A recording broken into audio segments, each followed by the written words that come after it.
Hey there, Georgie here with Ukraine Matters. Sometimes I'm getting messages from different people that are asking a question on how I can stay so optimistic, because when they supposedly follow the situation on the front line, they're getting very depressed about what's happening, that Russia is advancing, Ukrainians cannot do anything. And I'm not fully sure what do they mean, because when I look at what's happening, I'm getting more and more optimistic by the day. So let's dive in and talk about what exactly is happening on the front line and why the situation is not as bad as it seems. So let's start with the Pokrovsk direction, something that a lot of people are just dooming and glooming about, that Russia is just uncontrollably advancing, supposedly. Watch my video that I did for the New Year's, where I in details looked at what Russia has achieved over the last year, and then in details it describes that it's actually not that much. But more importantly, in my last video I talked about that Pokrovsk direction is super important for Russia, and they are hyper concentrating even their forces around this direction to try to push and advance specifically here. So any slowdowns of Russians on this direction is already good. But if Ukraine is not just slowing down Russians, but actually hitting back in this direction, that is something short of a miracle. So that is something that should absolutely get you into the perspective that the things potentially are not as doom and gloomy as a lot of the public media can lead you to believe. In the recent week, we got a lot of reports that Ukrainians not only slowed down the Russian advances on Pokrovsk, but are actually hitting back and retaking positions and retaking territory from the Russians. If we can believe the reports, then there is already many directions in which Ukrainians have attacked and actually were successful. For example, they attacked Russians directly up front in Kotline, here over on the tip of the Russian offensive, and they were able to retake some of the territory taken from the Russians. They also attacked on this direction towards Pishane, and were also able to retake some of the territory from the Russians. Additionally, Russians were crying that Ukrainians have been attacking them also here and here. There have not been any confirmations of Ukrainians retaking the positions, but we definitely saw the Russian Telegram channels crying about it. Beyond that, there is also confirmed the pushback of Russians around here and around Dachinske and around here around Baranivka. And you can even see that there is like a deep state map, which is notably very conservative estimates. Even they have already colored the territory that Ukrainians have retaken from the Russians in blue. It's already on the map. So there is no bad sign in sight for me here. I'm sorry. It's not a surprise that Russia is advancing. Russia has been in a very favorable position all the previous year when they got access to a lot of their Soviet stockpile resources. But now we both know that the resources are running out, and we also see that the Russian capacity and capability of attacking is running out. And if you put that together with the Russian, what I have been reporting in a couple of the last videos, that Russian recruitment drive has been slowing down, well, this is pretty bad for Russians in the longer term. But so far, there is one direction in which Russia is having success, which is the direction of Dvorichna. So here, Russian crossed the small river of his Oskil. You can see it is super narrow here. And they were able to establish themselves on the this western side of the river. Notably, while they are here, they're still not threatening anything in this region. This can potentially be bad for Kupiansk. This is a major logistics hub for Ukrainians, but Russians still need to do a lot of work. No positions that have been lost so far are critical for Ukrainians, but the situation is somewhat threatening. But that's about it. That's about it where Russia is having any major success. We hear about Russians taking Terny. Like, you remember, it's about a month ago I said that Russians have taken Terny and it can potentially influence the Liman direction. Well, there's actually still fighting in Terny. Now, it's not easy. Ukrainians are reporting that it's difficult, but no one is saying that fighting Russians is easy. Moreover, for example, in the same Kupiansk direction, Russians were able to reach the Oskil River from this side, right? But since then, any of their attempts to try to move northwards towards the main logistics hub of Kupiansk have been absolutely thwarted. Moreover, there are reports that Ukrainians have actually pushed back and retaken some positions from Russians in Kolesnikivka. So that is good news as well. And then Kursk. You remember Kursk? In Kursk region, Putin was advertising that they're supposedly are now going to be pushing the Ukrainians out very, very shortly. They even got the North Korean troops to help them do that. So they reinforced these directions with many tens of thousands of troops just to push Ukrainians out. And what are they getting? Nothing. Moreover, we just recently reported that Ukrainians have been counterattacking. Already reported on the Ukrainian push towards Ulyanok, which would be a big success for them. And we already have the confirmations that they captured Cherkasska, Konopelka, and Fanasievka, what the propagandists were trying to claim that no, Ukrainians have not captured these settlements, the fighting is still ongoing, we destroyed everything. No, that's not true. Now even the Russians are acknowledging it. Moreover, Ukrainians are trying to push further. There are right now reporting fightings on the western side of the village of Ulyanok once again. So Ukrainians are potentially sending in additional forces. There is reports on fighting in Plekhovo of Ukrainians trying to advance and take part some of that village. We also hear reports of Russians trying to attack this southern direction of Mala Loknya, but Ukrainians are actually already counterattacking, and supposedly they're trying to retake some of the positions here towards the Mala Loknya. So this is obviously no major movements. This is not like Ukrainians are expanding in all directions massively. But what this does say is that despite all of the Russians' efforts, despite of getting the help from the North Koreans, they are not really achieving their goals. And that is what matters, that despite all of the Russians potentially capturing settlements, potentially capturing the land, potentially pushing Ukrainians somewhere out, they are not getting close to their goal of subjugating Ukraine, much closer. Arguably, the situation is looking bleaker and bleaker for Russians as the weeks pass. And we have visual confirmation and proofs of that. For example, Skala regiment over here, they created a great video about their fight in the Pokrovsk direction, where Russians tried to retake the positions that they were kicked out of around Kotlina. This is the tip of the Russian offensive, the most tip of the Russian Pokrovsk offensive in Kotlina, and they put a video out how the Russians are getting their butt handed back to them. So no, Russians are not having a good time. They are trying actually to adapt to the new situation they're finding themselves in. I already talked about that they've adapted so well to fighting in this smaller, more urbanized areas when they could run from house to house in smaller groups and kind of stream from all sides in these groups of 4 to 5 men. But now they're finding themselves in a field just towards the southwest of Pokrovsk. And they are basically now trying to rediscover the tactics on how to work in the fields because they don't have a lot of equipment anymore. And what they're doing instead is they're basically doing like a World War I charge. They're all getting up from their trenches and trying to run across the field, and in hopes that the drones will kill not all of them. Amazing new tactic. Please stay on top of this, Russians. Moreover, North Koreans have come back to the front lines, and a lot of people were expecting that North Koreans are gonna find out how Russians are fighting and they're gonna adapt their tactics, and they are doing this, but it's coming slower than it was expected. The reports are that the North Koreans are still attacking basically the same way as Russians in big groups all across the fields, and they're just becoming still a fodder for the Ukrainian drone forces.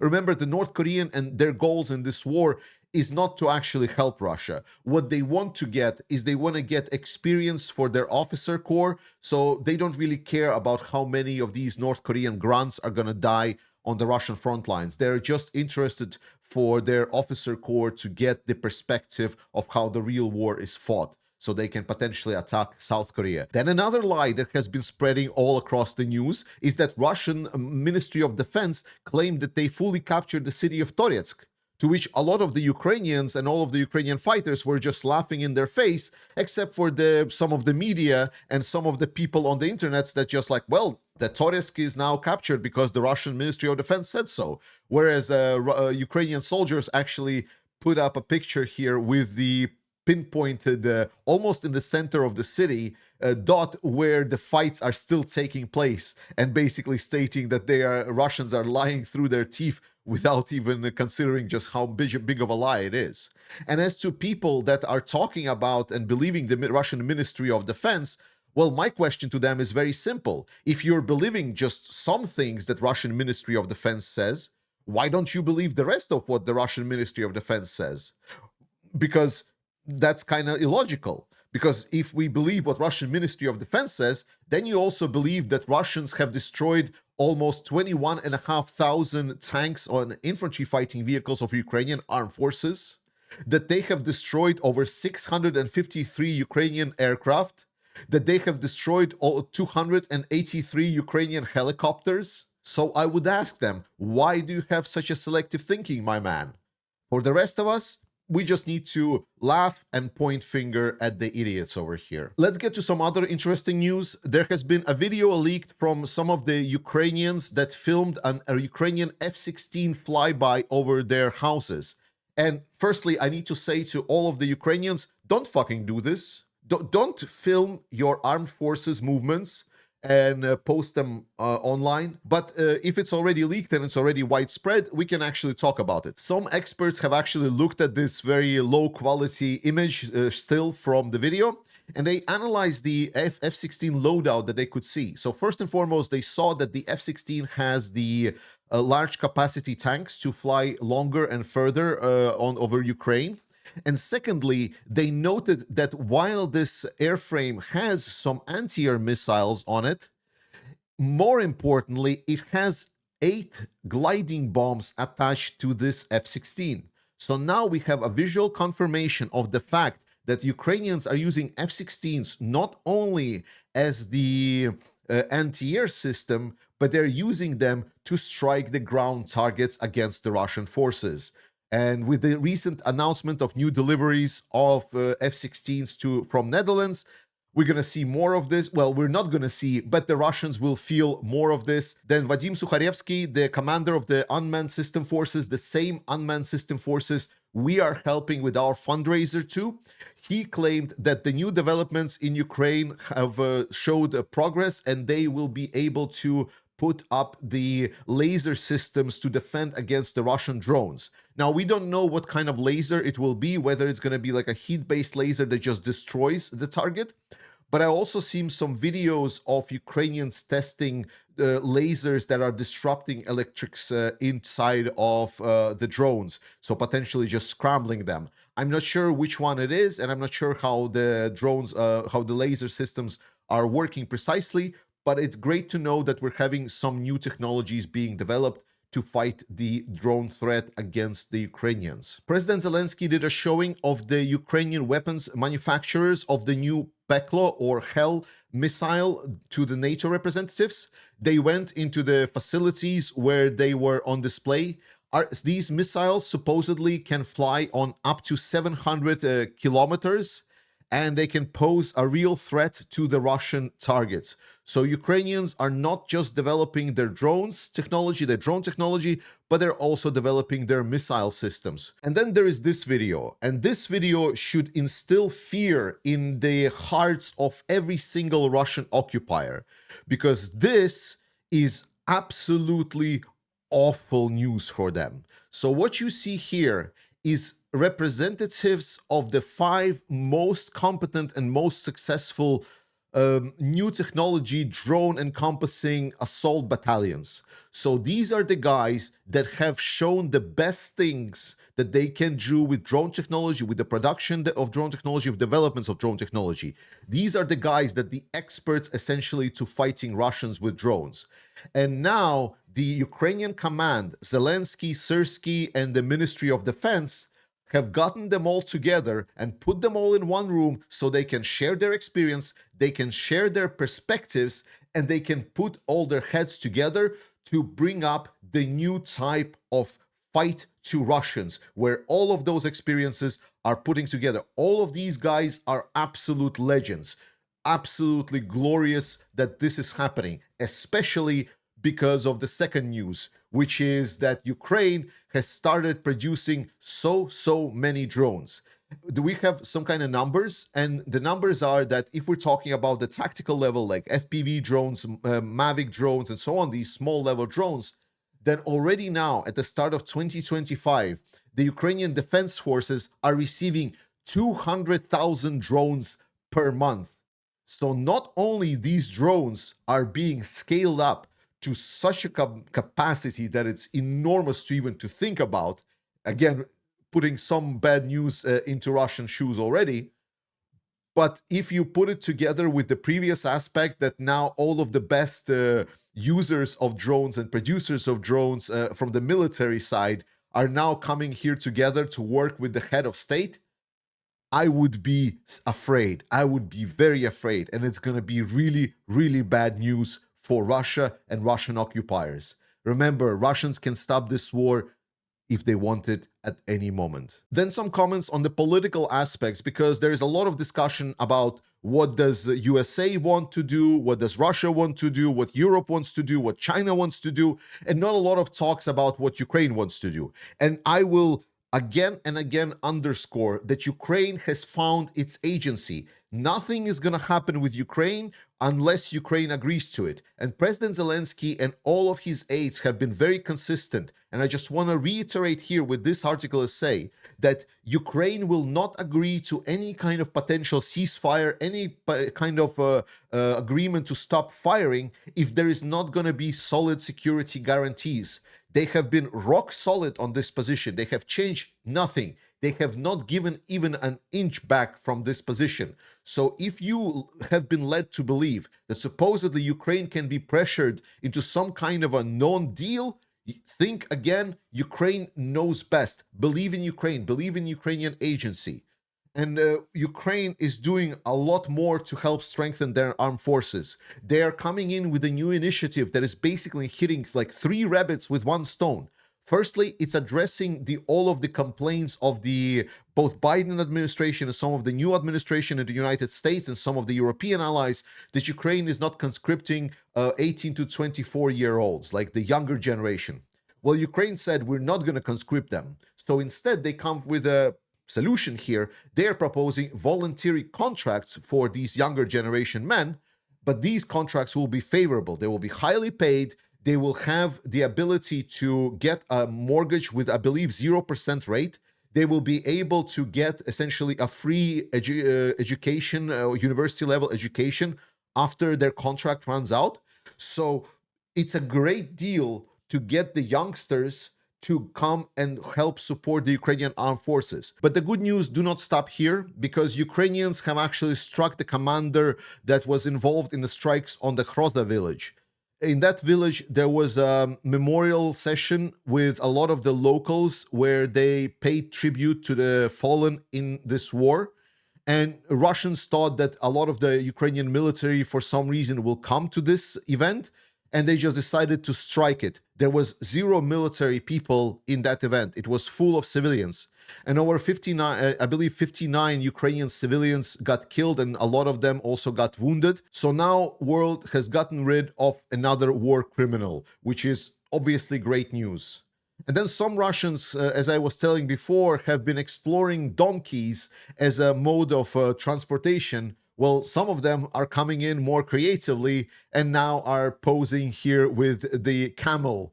Now, obviously, I think this camel has nothing to do with the Russian armed forces. I think this is like some kind of pen and they're just abusing the animal. But, you know, you never know with the Russians. And then something that is very near and dear to me personally is that the Baltic states finally removed the Russian leverage and Russian blackmail options against the Baltics by cutting them off from the Russian energy network. Russia has been using this leverage against the Baltics for so long. They've been threatening that if the Baltics will try to do what Russia doesn't like, they will cut them off from their energy chain, and it was always a looming threat. So I'm really happy that the event finally took place, and the Baltics are now finally free from the Russian blackmail, and they have joined the European Union and our European network of electricity to supply themselves independent of the dictatorial regime to the east. Now, obviously, this will probably come with some pain, with some cost for the Latvians, and I'm a Latvian myself. Well, I mean, like for people in the Baltics, it's all 3 states, but for the Latvians also. And I'm as a Latvian myself, I obviously don't live in Latvia, so I will not experience all of the pain. But my perspective, and I believe a lot of the Latvian perspective, is that this is about dignity. And no price is high enough to be independent and to have dignity. So for me, and I believe majority of Latvians, we can clearly say, eat shit, Russia. And then we have our amazing fundraiser. Thank you so much, guys, for participating. We're doing a great job. We're already at 128,000. Please, please, please participate more. We need to get it through. We need to get the trucks to Ukrainian armed forces. Ivan has actually reported that they have prepared the next truck to send to the Ukrainian armed forces. And I will end this video today with him. I love you. Slava Ukraini. Support the Ukrainian armed forces. Trust the Ukrainian armed forces. And I will see you next time. Third one, together with Ukraine Matters, our 8th vehicle. This one is going to a guy with a call sign Jesus. I hope that this car will serve him well and he'll keep safe and sound as well. This one armored in the front, on the back, everywhere. So thank you guys.